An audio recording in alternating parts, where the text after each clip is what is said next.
sœurs, de votre fidélité d'être présents pour la suite de l'étude. Une cordiale bienvenue ensuite à chacun.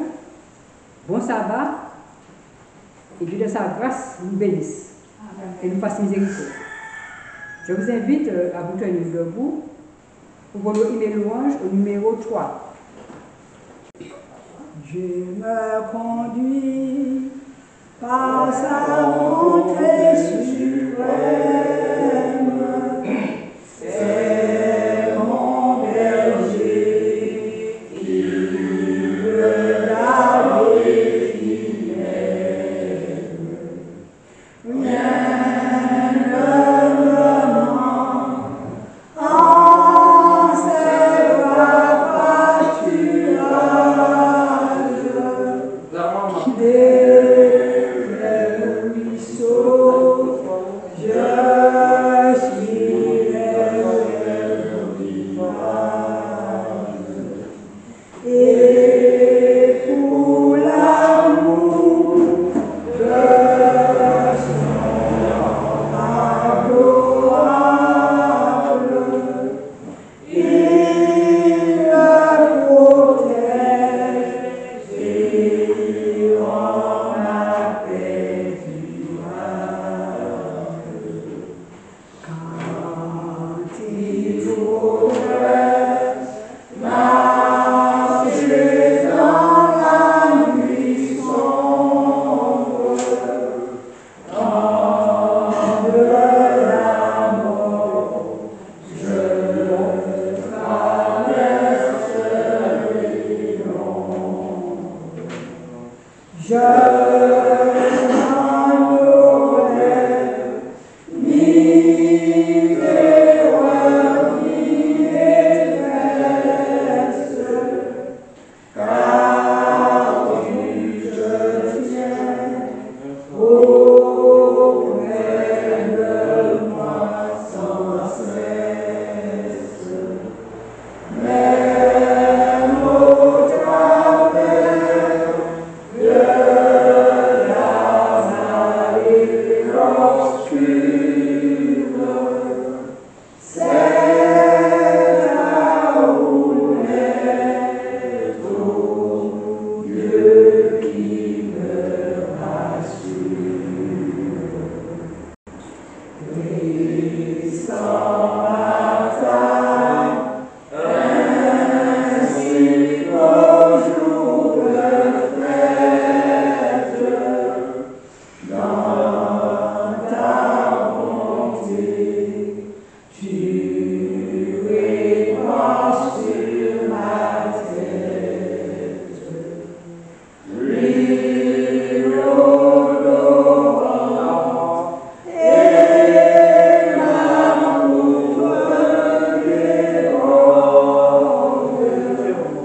Par tes biens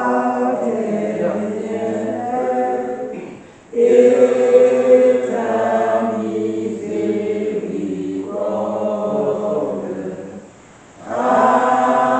accompagné jusqu'à ma dernière heure, dans ta maison, je ferai ma demeure.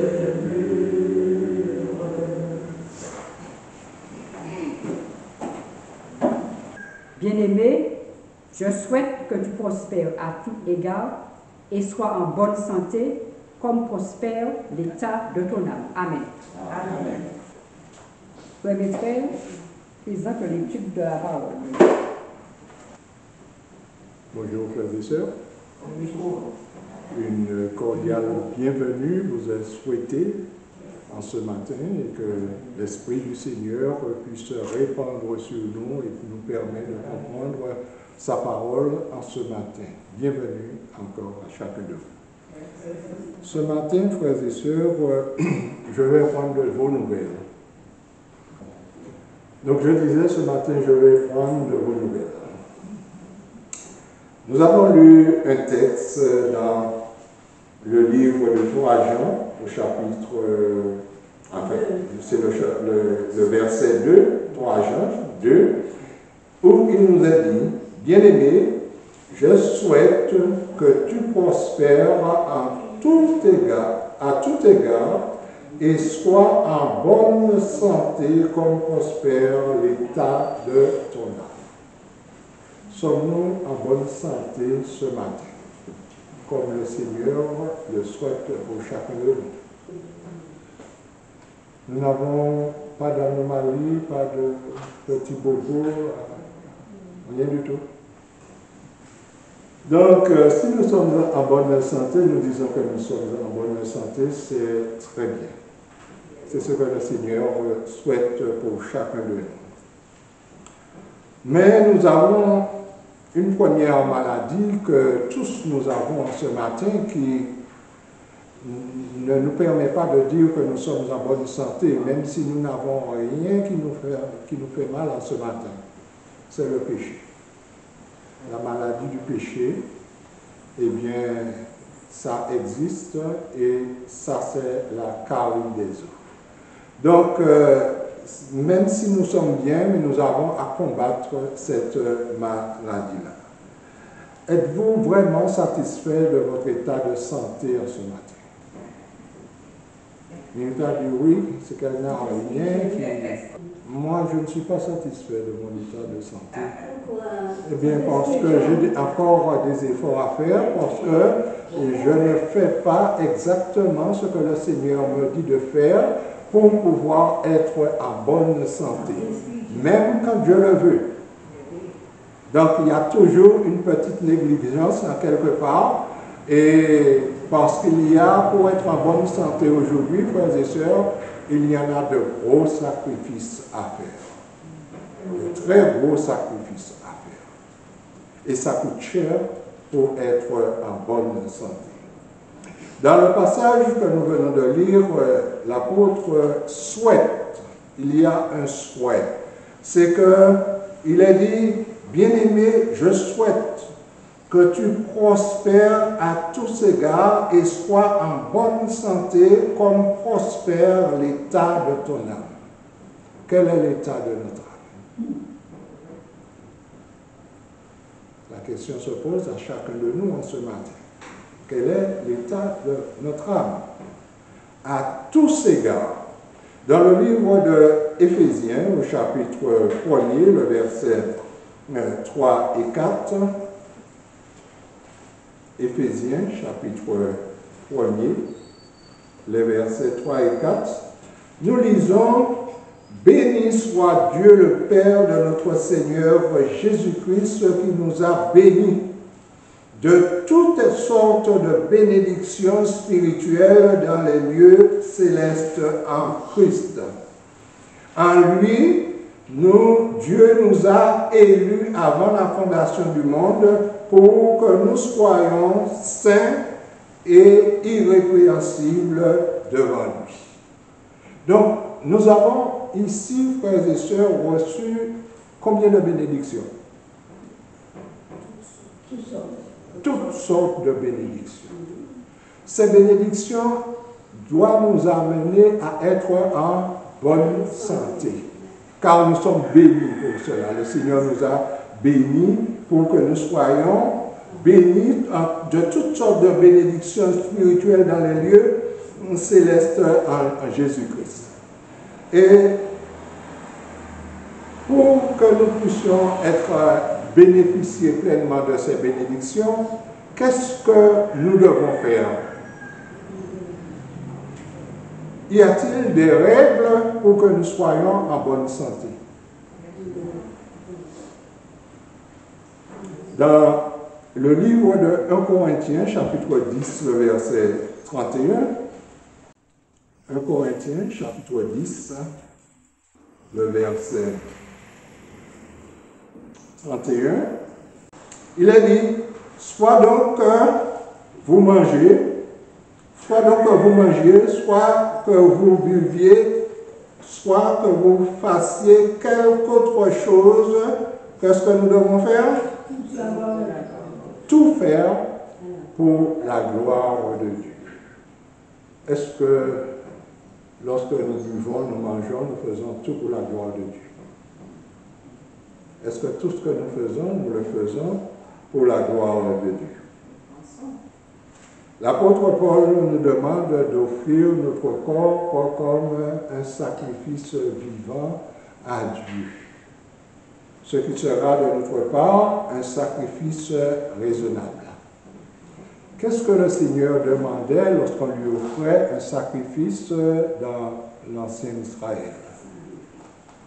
Quel genre de sacrifice il demandait? La bête le plus chétif du troupeau? Est-ce que c'était la bête qui boitait qu'on devait offrir au Seigneur? Sans défaut et sans tâche. Et quand l'apôtre Paul nous demande à nous d'offrir notre corps comme un sacrifice vivant, saint, agréable à Dieu, comment devons-nous être? Est-ce que nous devons être malades? C'est la bête malade qu'on offrait au Seigneur? Non. C'était une bête en bonne santé, sans tache, ni ride, ni rien de semblable. Et là, il nous est demandé d'offrir notre corps. Comment sommes-nous ce matin? Nous sommes venus devant le Seigneur ce matin. Comment sommes-nous? Nous sommes en bonne santé. Malade par le péché. Comment? Malade par le péché. Malade par le péché, mais malade aussi par notre négligence, frères et sœurs. Il faut le dire. Notre désobéissance. Nous sommes malades de corps. Je ne dis pas qu'on ne doit pas être malade, mais il faut comprendre que la maladie ne doit pas être résidente, mais touristique. Mais si nous sommes tout le temps malades, eh bien, ça pose problème. Parce que nous avons négligé certaines choses. C'est vrai que nous avions eu depuis notre enfance, nous avons hérité de nos parents des gènes, des maladies que nous poursuivons notre vie avec, mais il faut savoir que le Seigneur nous a donné des règles pour que nous puissions être en bonne santé, et si nous n'appliquons pas en plus de ce que nous avons hérité, gènes que nous avons hérités, eh bien nous serons toujours malades. Qu'est-ce que le Seigneur nous demande? Nous allons lire un passage dans le livre Avec Dieu chaque jour, à la page du 11 mai, où il est fait ce commentaire de ce verset que nous venons de lire. Bien-aimé, je souhaite que tu prospères à tous égards et sois en bonne santé comme prospère l'état de ton âme. Donc, il nous est dit, les miracles du Christ nous font connaître la puissance qui opère constamment en faveur des hommes pour les soutenir et les guérir. Je reprends ce passage. Les miracles du Christ nous font connaître la puissance qui s'opère constamment en faveur des hommes pour les soutenir et les guérir. Donc, il y a une puissance qui agit pour que nous puissions être nourris. Donc, il nous a dit, par des moyens naturels, jour après jour, heure après heure, instant après instant, Dieu nous maintient en vie.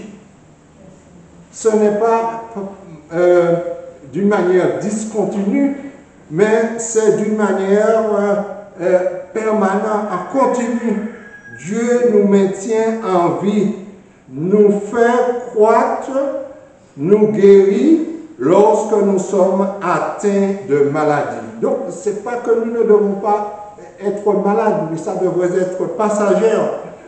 Une œuvre de guérison s'inaugure aussitôt lorsque nous tombons malades, soit la grippe, soit quelque autre maladie. Il est dit par la force des choses de la nature, le Seigneur, la nature agit envers nous. Le corps agit tout simplement, met en route ce processus de guérison qui est en nous. Lorsque nous nous blessons, qu'est-ce qui arrive, frères et sœurs? Le sang continue à couler comme ça?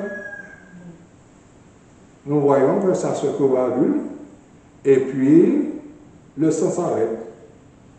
À moins que ce soit un ulcère qui est sanctionné, et à ce moment-là, il faudra faire ce qui est nécessaire. Mais lorsque nous avons une petite coupure, eh bien, le sang se coagule et ensuite, le processus de guérison se met immédiatement en route pour pouvoir... Et nous pouvons prendre un exemple sur la nature. Combien de cyclones nous avons eu en Martinique? Beaucoup. Après un cyclone, comment est la nature? Dévastée. Là où on ne voyait pas de maison, eh bien, il y en a des maisons là. Pourquoi? Parce que les arbres ont été arrachés, cassés, et partout on voit une clarté partout. Est-ce que la nature reste comme ça? Non. La nature reprend sa position. Il y a un processus qui s'achemine et qui fait que la nature reprend tout de suite le processus de guérison en quelque sorte. Il est de même pour le corps. Il est dit, les forces de la nature se mettent au travail pour rétablir la santé. Mais ce qui agit réellement, c'est la puissance de Dieu. C'est la puissance de Dieu qui agit réellement en nous. Tout procède de lui. Lorsqu'un être humain recouvre la santé, c'est à lui qu'il a droit. Que nous a-t-il dit dans le psaume 103? Dans le psaume 103, nous allons lire ce passage que nous connaissons très bien. Mais nous allons lire ce passage, le psaume 103, les versets 1 à 3, où il est dit, « Mon âme bénit l'Éternel, que tout ce qui est en moi bénit son Saint-Nom. Mon âme bénit l'Éternel et n'oublie aucun de ses bienfaits. » Est-ce que cela nous parle? Est-ce que combien de fois avons-nous été malades? Et l'Éternel nous a fait grâce, l'Éternel nous a guéris, l'Éternel nous a fait du bien. Est-ce que nous avons pensé à bénir l'Éternel pour ça, à le remercier pour ça, comme il est dit ici? Et le verset 3 nous dit, c'est lui qui pardonne toutes tes iniquités, ça c'est la maladie du péché, et qui guérit toutes tes maladies. Qui peut faire cela d'autre que l'Éternel? Personne d'autre. Même pas les médecins. Maintenant, il nous a dit, ce que le Seigneur désire pour tout être humain est exprimé par Saint Jean en ce terme. Bien-aimé, je souhaite que tu prospères à tous égards et que tu sois en bonne santé comme prospère l'état de ton âme. L'air pur, le soleil, l'eau, le repos, l'exercice, une alimentation judicieuse, la confiance en Dieu. Voilà les vrais remèdes. Est-ce que lorsque nous sommes malades, nous cherchons de ce côté-là? Le Seigneur a mis dans la nature tout ce qu'il faut pour nous guérir. Quelle que soit la maladie, que vous le vouliez ou non. Quelle que soit la maladie, il y a des choses dans la nature. Mais pourquoi ne connaissons-nous pas ces choses? Pourquoi nos aïeux connaissaient les plantes de la nature, ce qui faisait du bien, ce qui guérissait, et ils n'étaient pas des gens, des intellectuels pourtant, mais c'était des gens mais qui étaient en accord avec la nature. Et lorsqu'il y avait quelque chose, eh bien, il n'y avait pas de médecin comme même maintenant. Les médecins, les pharmaciens, ceux qui ont des laboratoires, et qu'est-ce qu'ils font? Où vont-ils prendre leurs médicaments? Où vont-ils puiser pour pouvoir faire leurs médicaments chimiques? Eh bien, ils prennent l'essence même des plantes. Et qu'en font-ils? Ils ajoutent des choses chimiques pour pouvoir nous les donner. Et les choses chimiques, nous savons qu'est-ce que cela fait au corps. Le Seigneur nous a tout mis. Et là, il ne s'agit plus de guérison, il s'agit d'une affaire d'argent. Plus on achète, plus on est malade. Plus on va, parce que lorsque nous allons, combien de fois, frères et sœurs, nous avons pris des médicaments, soit pour la tension, soit pour d'autres maladies, et qu'après on entend dire que bon, ces médicaments-là ont telle et telle contre-indication et on les retire du marché. On parle beaucoup aujourd'hui de certains médicaments qu'on en prend encore aujourd'hui. Lorsqu'on a mal à la tête, lorsqu'on a une grippe, on prend ces médicaments chimiques pour pouvoir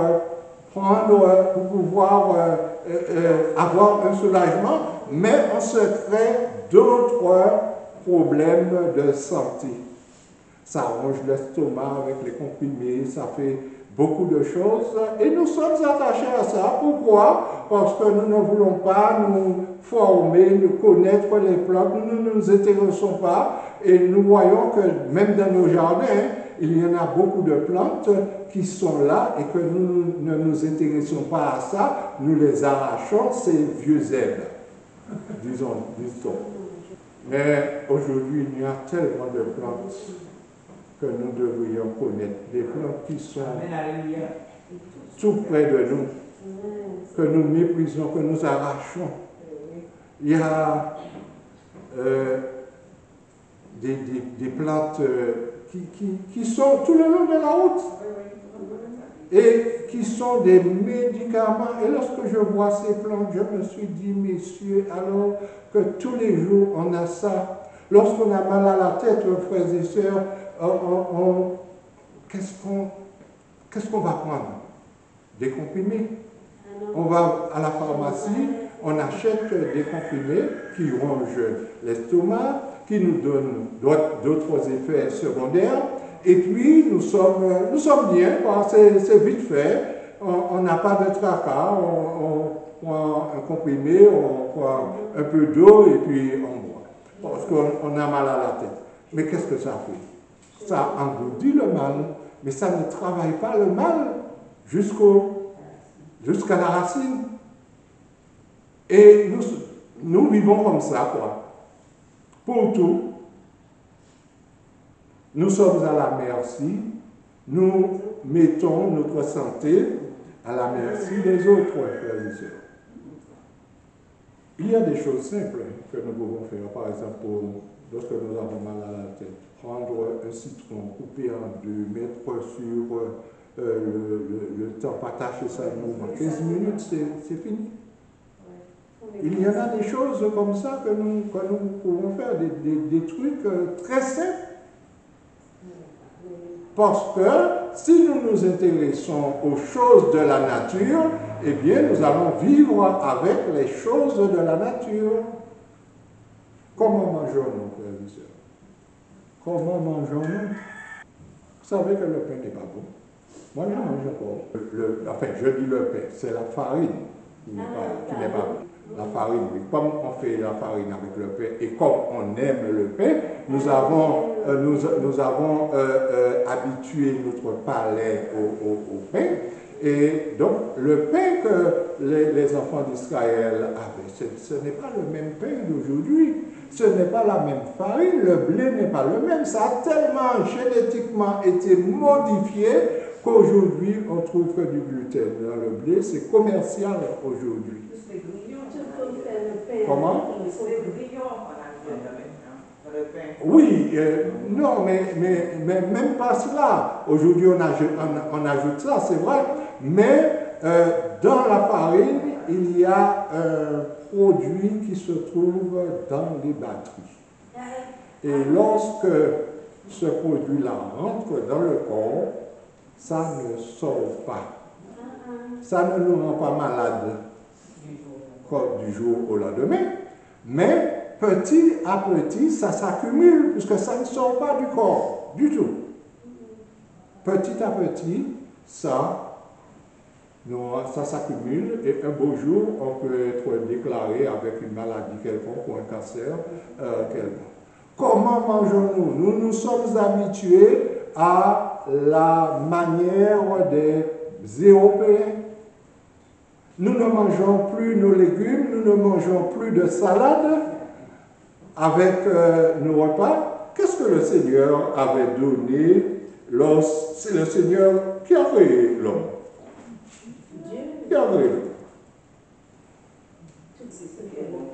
Dans le livre de la Genèse, au chapitre 2, nous allons lire au verset 1er. Genèse chapitre 1er et à partir du verset 26. Il est dit, puis Dieu dit, faisons l'homme à notre image, selon notre ressemblance, et qu'il domine sur les poissons de la mer, sur les oiseaux du ciel, sur les bétails, sur toute la terre, et sur tous les reptiles qui rampent sur la terre. Dieu créa l'homme à son image, il le créa à l'image de Dieu, il créa l'homme et la femme. Au verset 28, il a dit, Dieu les bénit. C'est la première bénédiction depuis le début de la création. Qui c'est qu'il a eu? L'homme. Dieu les bénit et ça s'accorde avec le verset d'Éphésiens que nous avons lu. Nous avons reçu toutes sortes de bénédictions. Et ici, il est dit au verset 28, Dieu les bénit et Dieu leur dit, soyez féconds, multipliez, remplissez la terre et assujettissez, dominez sur les poissons de la mer, les oiseaux du ciel et sur tout animal qui se meut sur la terre.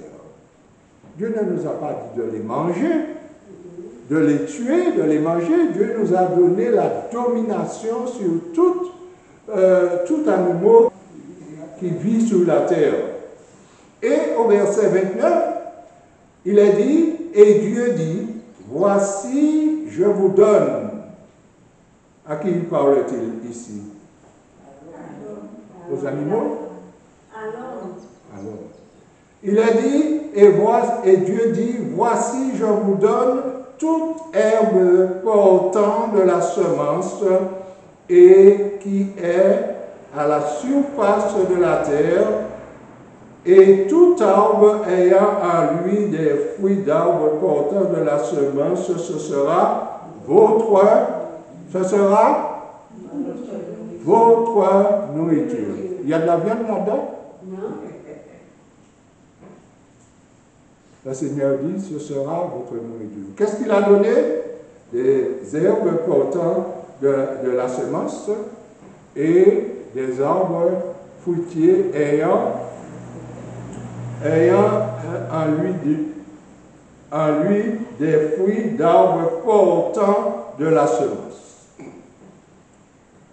Vous mangez des oranges, n'est-ce pas? Est-ce mal de manger des oranges par rapport à ce texte-là? Est-ce mal de manger des oranges par rapport à ce texte-là? Mais il y a orange et orange. Parce que le Seigneur dit des fruits ayant en lui de la semence. Il y en a des pastèques sans graines, il y en a des oranges sans graines. Ça, c'est Dieu qui les a créés? Hein? C'est modifié par l'homme. C'est la manipulation de l'homme. Est-ce que ça peut vous faire du bien? Parce que les hommes, lorsque, par exemple, le blé, eh bien, le blé est une nourriture morte aujourd'hui. Ils enlèvent tout ce qui est fibre, tout ce qui est nourrissant. Et il reste que ce que le corps ne veut pas, en quelque sorte. Et c'est avec ça qu'on ajoute des ingrédients pour faire un beau gâteau, pour faire que lorsqu'on passe sur la route, on sent l'odeur, et l'odeur seulement nous attire. Mais qu'est-ce qu'il y a dedans? Rien. Une nourriture morte. Et lorsque, plus tard, après le péché, avant d'en arriver là, nous allons lire au chapitre 2, le verset 8, à partir du verset 8. L'Éternel a pris soin, après avoir créé l'homme et la femme, il est dit, puis l'Éternel Dieu planta un jardin en Éden, du côté de l'Orient, où il mit l'homme qu'il avait formé. L'Éternel Dieu fit pousser du sol des arbres de toute espèce, agréables à voir et bons à manger. Et l'arbre de vie au milieu du jardin, l'arbre de la connaissance du bien et du mal. Donc l'Éternel a pris soin de faire un jardin et de placer l'homme au beau milieu de ce jardin pour que l'homme puisse entretenir ce jardin. Donc l'Éternel a tout mis à notre disposition. Maintenant, nous savons que le péché est venu parce que Adam et Ève, ils ont désobéi. Pourquoi le péché est venu, frère? Par le manger. Oui, frère. Je suis d'accord avec toi. Par la nourriture. Où le diable voulait prendre Jésus? Qu'est-ce qu'on ne ferait pas pour ne pas mourir de faim? Lorsque il y avait cette famine en Égypte et que Joseph dirigeait les choses, qu'est-ce que les Égyptiens avaient fait? Ils ont commencé par apporter à Joseph leur argent pour avoir de la nourriture. Ensuite, ils ont donné leurs animaux. Ensuite, lorsqu'il n'y avait plus rien, ils ont donné leur terre. Tout ce qu'ils possédaient, ils les ont donnés pour avoir de la nourriture. Qu'est-ce que vous ne feriez pas aujourd'hui pour ne pas avoir de la nourriture? En Israël, il y en a des parents qui ont mangé leurs enfants. En Israël, dans les sièges, il y en a des parents qui ont mangé leurs enfants, frères et sœurs. Pour la nourriture, pour avoir la nourriture, qu'est-ce qu'on ne ferait pas? Qu'est-ce qu'on ne mangerait pas? Cependant, le Seigneur nous a tout donné pour que nous soyons en bénédiction dans la nature, pour que la nature prenne soin de nous. Mais hélas, nous avons voulu aller vers les choses transformées. Lorsque j'ai été élevé chez mes parents, eh bien, le matin, avant d'aller à l'école, c'était salade de concombre. Une salade de concombre avec soit patates, soit tinins, soit cacambou, fruits à pain, quelque chose comme ça. Je suis là jusqu'à la journée d'aujourd'hui, avec la grâce de Dieu. Le pain, c'était le dimanche seulement. C'était pas comme aujourd'hui. Aujourd'hui, matin, midi et soir, nous avons du pain et la viande. Est-ce que le Seigneur, dans ce qu'il a donné de quoi se nourrir avec la viande? Le Seigneur nous a donné aux Israélites la possibilité de manger de la viande. C'était juste après le déluge. Et l'esprit de prophétie nous dit que c'était pour raccourcir la vie de ceux qui vivaient à cette époque, car ils vivaient plusieurs centaines d'années. Et la viande est là pour pouvoir raccourcir la vie. Lorsque le Seigneur, le peuple d'Égypte, le peuple sorti d'Égypte, qu'est-ce qu'ils avaient l'habitude de manger en Égypte? De la viande, du poireau, de l'ail, de toutes sortes de bonnes choses qu'ils avaient l'habitude de manger. Mais lorsqu'ils sont arrivés dans le désert, est-ce que le Seigneur a voulu continuer à leur donner cette même nourriture carnée qui ne leur faisait pas de bien, ni moralement, ni spirituellement, ni physiquement? Est-ce que le Seigneur a voulu qu'eux, ils continuent comme ça? Puisque ce serait dédire à sa parole. Et le Seigneur dit, je suis le même hier, aujourd'hui et éternellement. Alors, il a voulu que les enfants d'Israël reviennent à la nourriture, une nourriture qui allait leur apporter une pleine santé, une nourriture qui allait enfin nettoyer leur corps de tout ce qu'ils ont ingurgité en Égypte qui était mauvais. Mais qu'est-ce que le Seigneur leur a donné?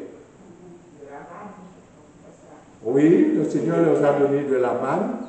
Et non, après, parce qu'ils se sont maugréés contre le Seigneur, et le Seigneur leur a donné des cailles, et nous voyons que lorsque le Seigneur leur a donné des cailles, ce qui leur est arrivé, combien de milliers sont morts, alors que la viande était encore dans leur narine.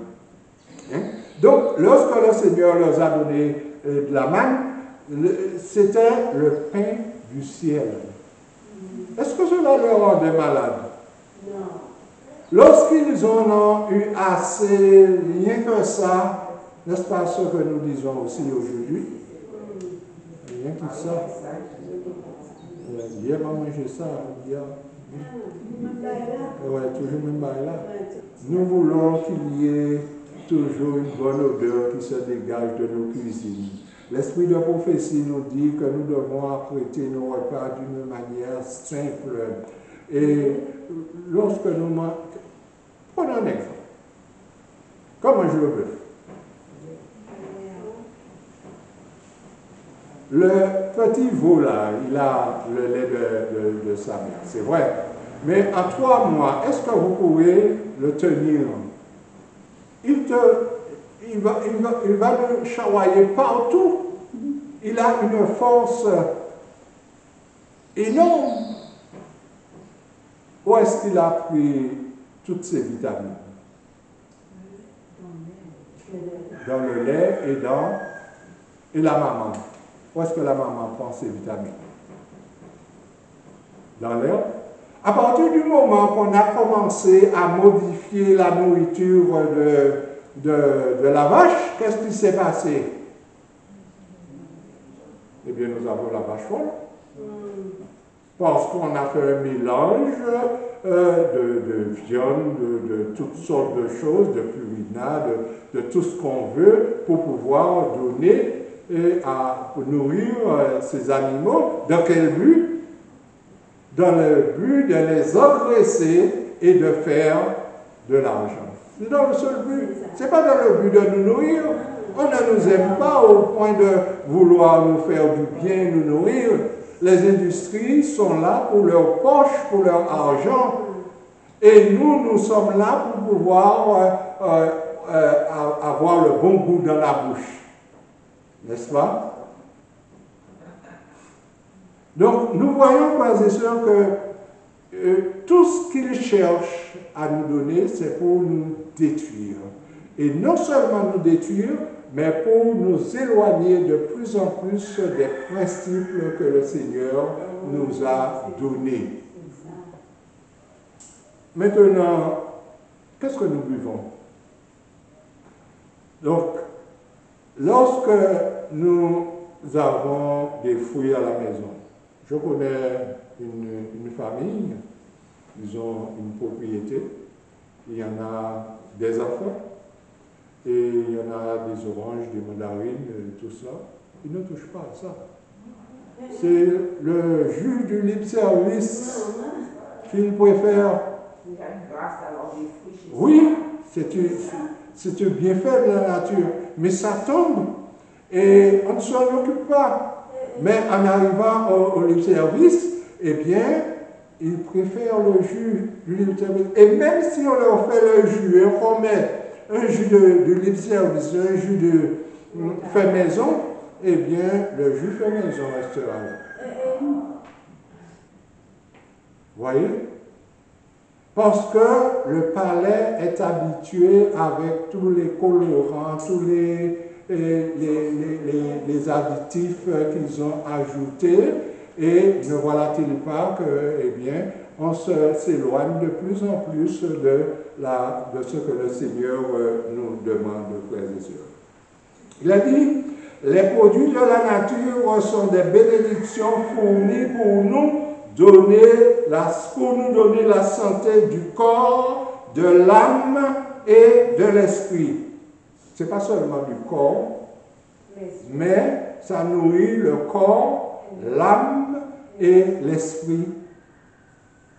Et les produits que nous aimons consommer, fait quoi? Détruire le corps, l'âme et l'esprit.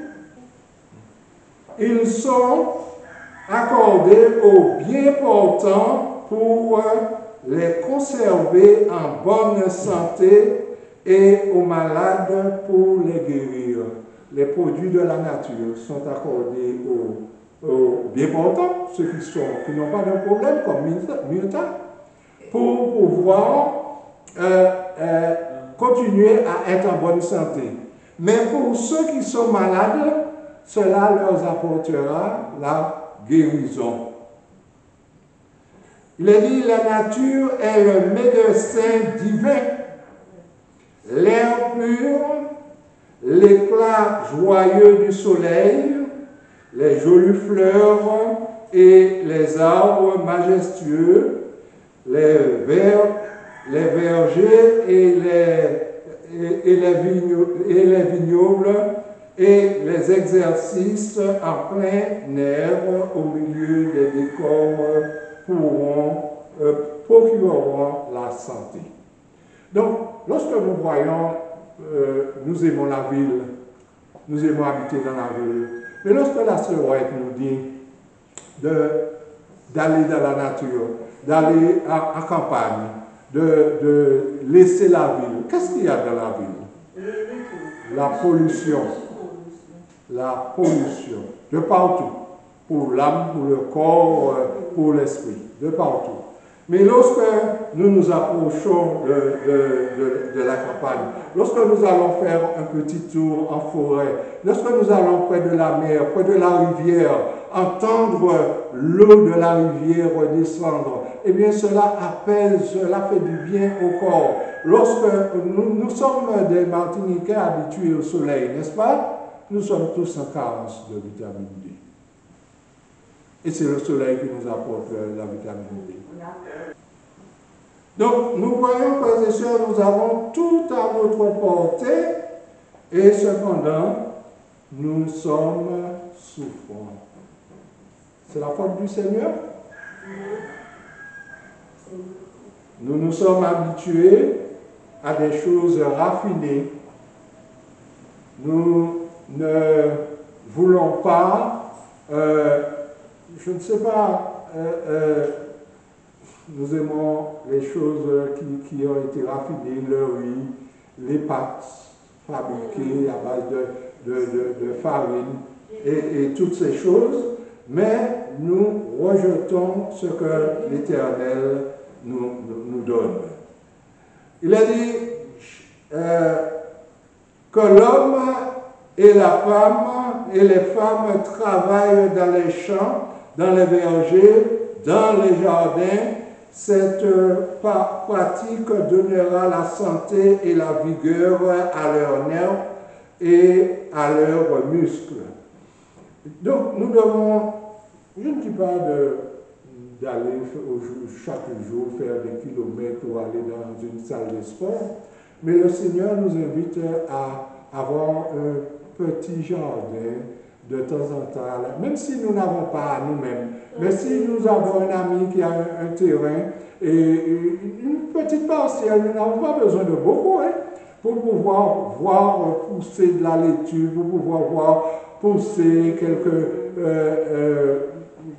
choses utiles, faire, et puis cela nous fait du bien de cultiver, d'être en contact avec la terre dont nous avons été pris, et pour pouvoir être en bonne santé. Il est dit, en faisant ça, chaque muscle, chaque nerf, chaque partie de l'organisme humain devrait être mise en contribution également. C'est nécessaire pour le développement harmonieux et pour le fonctionnement de chaque organe. Dieu a créé les nerfs et les muscles pour qu'ils agissent. Cette inactivité, c'est l'activité de la machine humaine qui provoque la souffrance et la maladie. Lorsque nous sommes sédentaires, nous sommes sur place tout le temps, nous ne voulons pas marcher, nous ne voulons pas faire du sport, même à la maison, faire un peu de sport, faire nos muscles, faire des mouvements en quelque sorte, eh bien, qu'est-ce qui nous arrive, frères et sœurs? Eh bien, nous ankylosons et nous devenons, vous savez, lorsque vous prenez un morceau de fer, vous le mettez là dehors, en peu de temps, vous voyez que ça a changé de couleur, la rouille est déjà dessus. Hein. Et c'est pareil pour nous, lorsque nous restons là, comme ça, et bien après, nous craquons de partout, puisque nous n'avons pas d'activité. Donc, frères et sœurs, il est bon pour nous de remettre en question notre manière de vivre.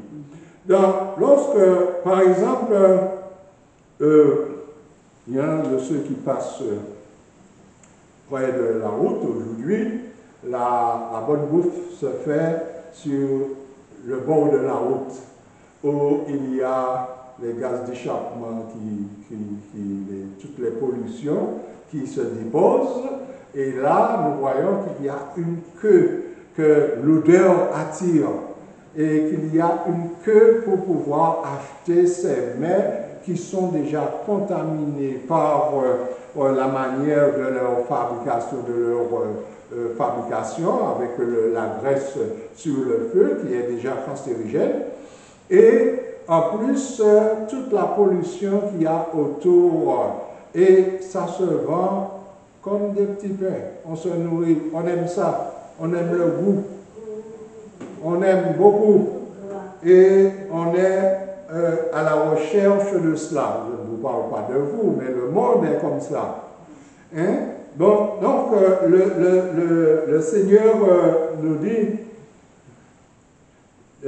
il est dit dans le livre d'Ecclésiaste au chapitre 5, le verset 17 et 18, « Voici ce que j'ai vu », l'Ecclésiaste nous dit, « Si Dieu a donné à un homme de la richesse et des biens, s'il l'a rendu maître d'en manger, d'en prendre sa part et de se réjouir au milieu de ce travail, c'est là un don de Dieu. »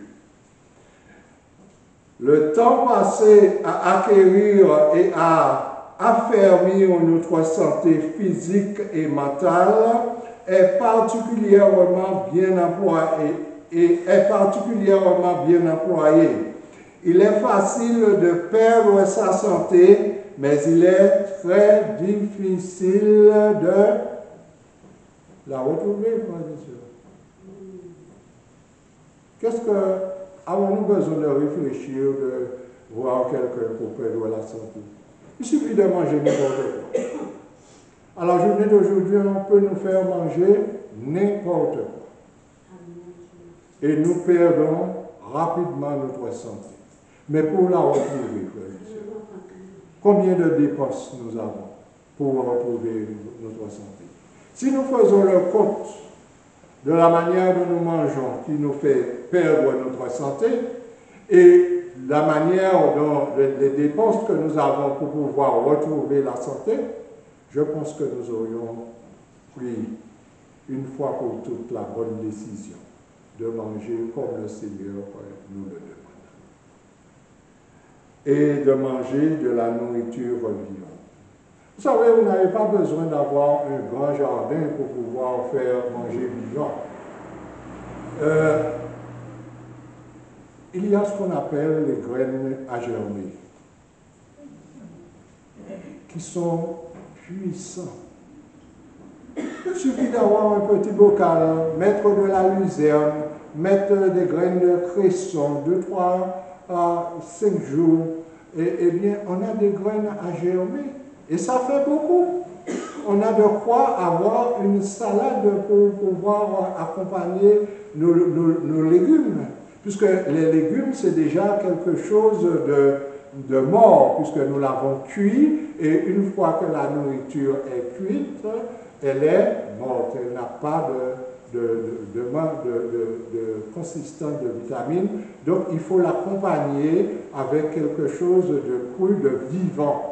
Et d'ailleurs, nous devons manger aux environs de 70% de vivants, c'est-à-dire de la salade, des concombres, de toutes sortes, carottes, betteraves et toutes ces choses-là, pour pouvoir se maintenir au moins en parfaite santé et avoir à côté de cela soit des légumes, des ignames ou autre chose, et aussi des haricots, ces choses-là, pour pouvoir avoir un apport en protéines. Et toutes ces choses, frères et sœurs, sont à notre disposition. Nous pouvons le faire. Auparavant, lorsque nous avions des enfants, il nous arrivait de faire un gâteau à la maison pour pouvoir donner aux enfants. Aujourd'hui, dans combien de foyers vous allez voir qu'on fait des gâteaux? Lorsqu'on passe dans les lieux de service, c'est attirant. Ce sont de beaux gâteaux qui plaît à l'œil. Et qu'est-ce que nous faisons? Eh bien, nous prenons tout simplement et arrivons à la maison, mais c'est fait de quoi? De la mauvaise graisse qu'il y a dedans, toutes sortes de choses. Mais lorsque vous avez fait un gâteau à la maison, vous savez ce qu'il y a dedans. Ça ne nous fait pas du tort. Et puis, c'est pas tout le temps, c'est de temps à autre pour se faire plaisir. Aujourd'hui, on achète tout. Il y en a de ceux qui n'ont même pas de cuisinier à la maison. Parce qu'ils achètent tout, ils préfèrent acheter. Le vin, le dessert, ils n'ont pas besoin de faire de vaisselle. Ils jettent ça à la poubelle. Ou alors ils jettent ça au bord de la route. Tout simplement, ils ont fini de manger, ils balancent. Le vent les a desservis. Sommes-nous, en tant que chrétiens, voyons-nous que c'est une bonne manière de vivre, frères et sœurs? Nous rappelons de Daniel, au chapitre 1er.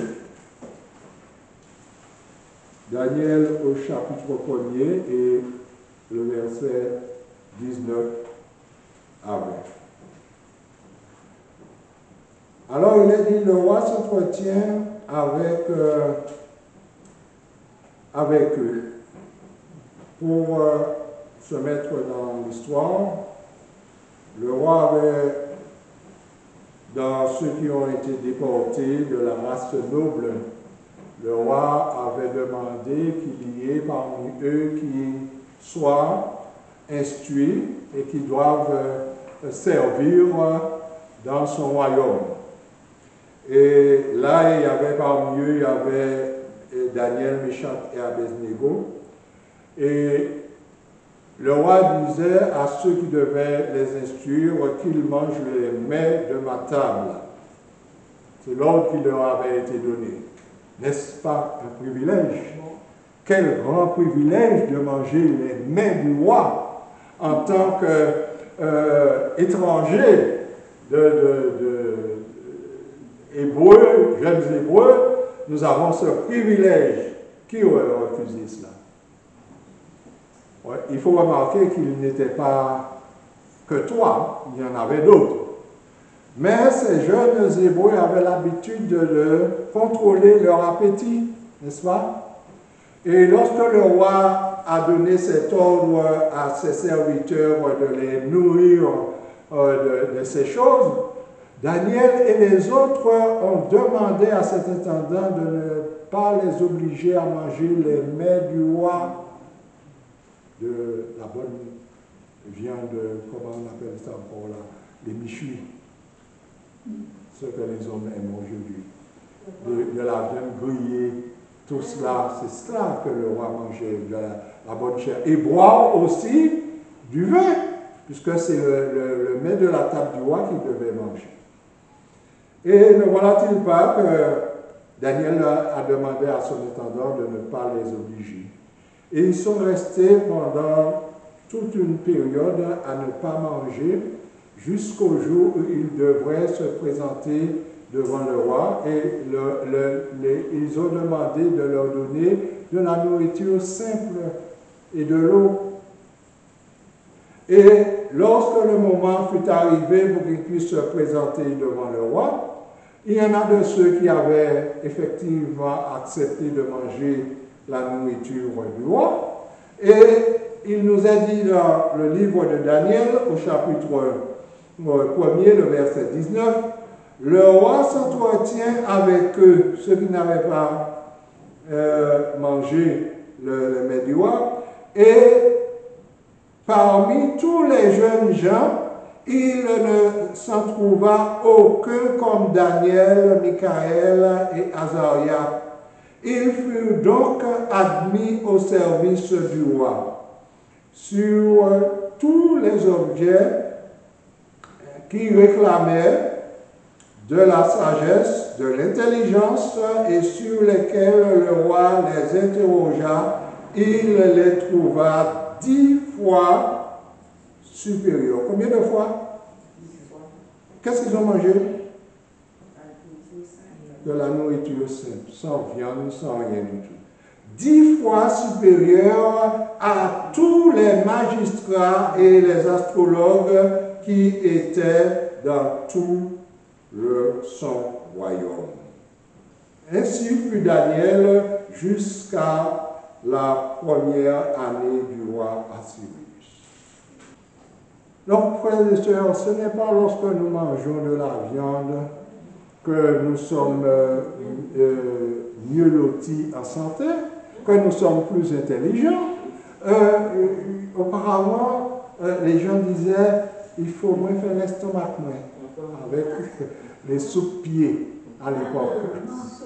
Si maman fait un petit soupe-pied, qui m'a dit qu'il fait l'estomac moins. Hein?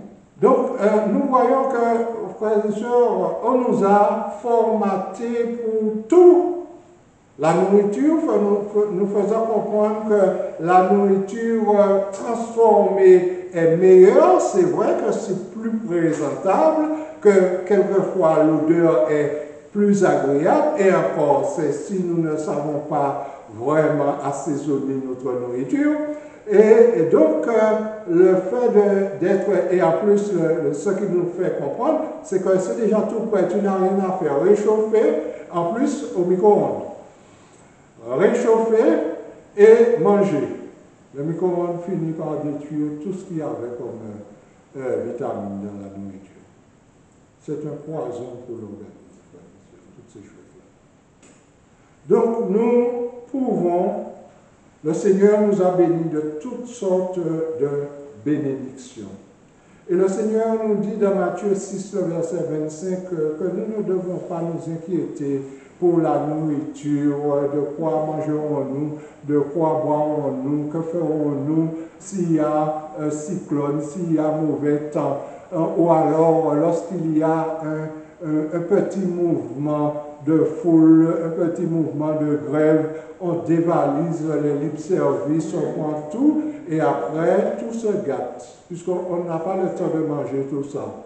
Tout se gâte, ça fait des mythes, ça fait, la lumière est coupée, tout se gâte à l'intérieur. Pourquoi sommes-nous ainsi à vouloir aller à tout prix, tout acheter dans la peur de manquer, si nous faisons confiance au Seigneur? Il est dit, lorsque le Seigneur nous dit une chose dans Ésaïe 33, le verset 16, de l'eau et du pain vous sera assuré. Si le Seigneur nous dit de l'eau et du pain nous serons assurés, c'est que cela nous suffit. Je ne vais pas vous dire de manger de l'eau et du pain, puisque aujourd'hui on a d'autres choses. Mais le moment venu, si c'est ce qu'il y a, nous allons le manger. Et le Seigneur fera le reste pour nous. Parce que nous aurions déjà préparé ce corps à résister à un manque par ce que nous avons mangé, par ce que nous avons ingurgité auparavant. Donc, il y a une chose qui nous rend malade encore. Lorsque nous sommes anxieux, lorsque nous n'avons pas le cœur, nous avons du chagrin, nous prenons les choses à cœur. Eh bien, ça aussi, ça nous rend malade. Car le Seigneur nous dit dans Proverbe 17, le verset 22, « Un cœur joyeux est un bon remède. » Lorsque nous avons des chimères, nous avons des problèmes dans la famille, et que nous prenons... Vous savez, ça peut faire développer un cancer. Il n'y a pas que la nourriture. C'est pourquoi le Seigneur nous dit que nous devons faire corps avec la nature. Lorsque nous avons des problèmes, nous devons nous diriger en forêt. Nous devons aller les voir comment est cette petite fleur qui est si belle dans la nature et regarder, apprécier cette petite fleur. Et cela nous fait du bien. Nous devons prendre des bains de soleil. Nous devons aller au bord de la mer, entendre les vagues qui jaillissent sur le sable. Et cela nous apaise, cela nous fait du bien, frères et sœurs. Il est dit, le rapport entre le corps et l'esprit sont très intimes. Lorsque l'un est affecté, l'autre s'en ressent. L'état d'esprit influence sur la santé, beaucoup plus que ne le croit généralement. Donc, des fois, on est chimérique.